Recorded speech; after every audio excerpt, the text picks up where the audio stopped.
बहनों और भाइयों, आज मुझे बताते हुए प्रसन्नता है कि अब हमारा उत्तर प्रदेश पहचान के लिए मोहताज नहीं, अब मोहताज वे हैं जिन्होंने उत्तर प्रदेश को बीमारू बनाया था, जिन्होंने उत्तर प्रदेश के सामने पहचान का संकट खड़ा किया था। आज पहचान का संकट उन सब के सामने खड़ा हो गया है। अब जनता उनको दुत्कारती है, भगाती है। अब जनता उनको कोई मोल नहीं देना चाहती है। और इसीलिए मैं आप सबसे कहने के लिए आया हूं, आपने एक वोट दिया हमीरपुर और राठ कमल के चुनाव चिन्ह पर, आपने भारतीय जनता पार्टी को विजयी बनाया।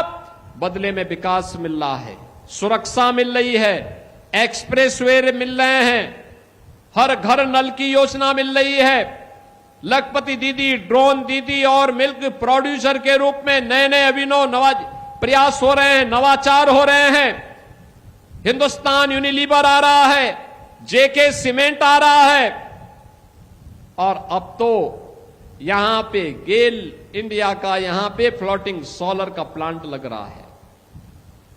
नए नए विकास की योजनाएं आ रही हैं। इन सभी विकास की योजनाओं को जोड़ने की आवश्यकता है, इस पहचान के साथ अपने को जोड़ने की आवश्यकता है। वैसे ही जैसे आपके एक वोट ने तकदीर बदल दी उत्तर प्रदेश की। कुंभ कैसे होता है? कुंभ का भव्य आयोजन, करोड़ों लोग देश और दुनिया का आया। अयोध्या में राम मंदिर का निर्माण हो गया, जिस राम मंदिर के लिए कांग्रेस कहती थी कि राम हुए ही नहीं, कृष्ण हुए ही नहीं, जो समाजवादी पार्टी जय श्री राम बोलने पर लाठी और गोली चलाती थी, श्री कृष्ण जन्मोत्सव के आयोजन पर रोक लगाती थी, कावड़ यात्रियों पर रोक, कावड़ यात्रा पर रोक लगाती थी, लेकिन मुहर्रम और ईद के आयोजनों को सरेआम सड़कों पर उदंडता करने के लिए प्रोत्साहित करती थी। आज आप देख रहे होंगे अयोध्या में भगवान राम का भव्य मंदिर का निर्माण हो गया, लाखों श्रद्धालु प्रतिदिन आ रहे हैं।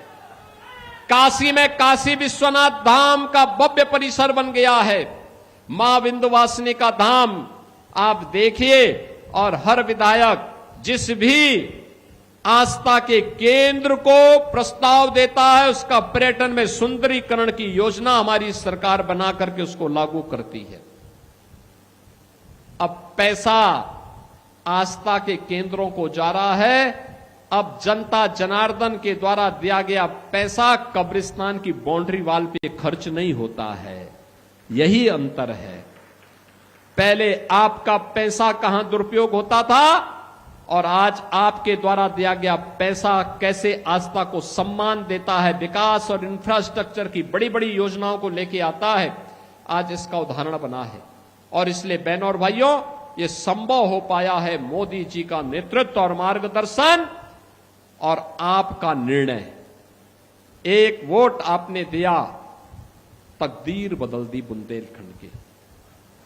और यह याद रखना, जिन लोगों ने पहचान का संकट खड़ा किया था,